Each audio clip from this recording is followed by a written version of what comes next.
இன்றைக்கி நம்ம ஜானு சமையலில் 1 கப்பு சாதமும் 2 முட்டையும் இருந்தால் போதுங்க இந்த டிஃபன் செய்கிறதுக்கு. பாருங்கள், ஒரு பவுல் எடுத்து வச்சுக்கலாம்.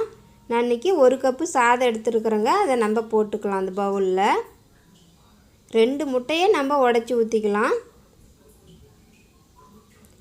நம்ம 2 முட்டை இருந்தால் வெங்காயம் போட்டு நம்ம 2 பேர்த்துக்கு தாங்க ஆம்லெட் செய்ய முடியும். இதே 2 முட்டையை வச்சு 1 கப்பு சாதத்தை போட்டால் நம்ம 4 பேர் ஆம்லெட் சாப்பிட்லாம்.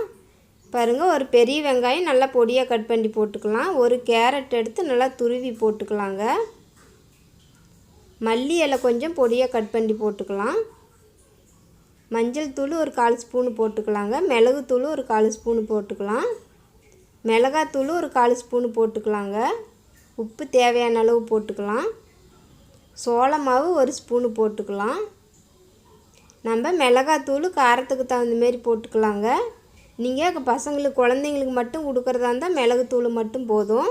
பெரியவங்க சாப்பிட்ற மாரி இருந்துச்சுன்னா மிளகாத்தூளும் போட்டுக்கலாம். பாருங்கள், இந்த அளவுக்கு நல்லா 1 நிமிஷம் கலந்து விட்டுக்கலாம். இப்போ பாருங்கள், அடுப்பத்தை வச்சுட்டு ஒரு கடாய் வச்சுருக்கிறேன். அதுக்கு உள்ளே நம்ம கொஞ்சம் போல் எண்ணெய் தடவி விட்டுக்கலாம். எண்ணெய் தடவி விட்டு நம்ம ஒவ்வொரு ஸ்பூனாக எடுத்து இது போல் நம்ம குட்டி குட்டி ஆம்லேட்டாக போட்டு எடுத்துக்கலாம். நீங்கள் நல்லா பெரிய ஆம்லேட்டாக போடணும், நல்லா தோசை தவா வச்சு பெருசாக கூட நம்ம போட்டுக்கலாங்க. ஒரு சைடு வெந்துருச்சு, நம்ம இப்போ திருப்பி போட்டுக்கலாம். பாருங்கள், இன்னொரு சைடு நல்லா திருப்பி போட்டுட்டு நல்லா வேக வச்சுக்கலாம்.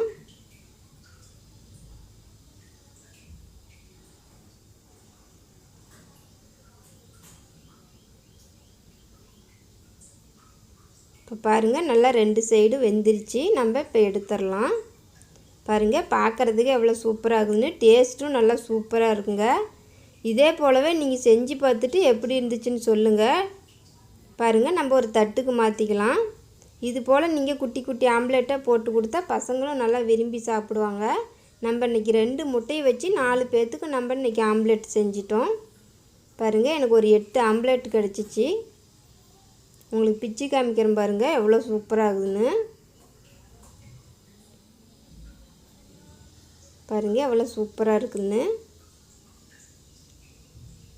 என்னோடய வீடியோ பிடிச்சிருந்துச்சின்னு சப்ஸ்கிரைப் பண்ணுங்கள். பக்கத்தில் இருக்கிற பெல் பட்டன் அழுத்தி வச்சுக்கோங்க. அப்போ தான் நான் போடுற வீடியோ உங்களுக்கு உடனுக்குடனே வந்து சேரும். என்னோடய வீடியோ பிடிச்சிருந்துச்சின்னா லைக் பண்ணுங்கள், ஷேர் பண்ணுங்கள், கமெண்ட் பண்ணுங்கள். என்னோடய வீடியோ பார்த்ததுக்கு நன்றி.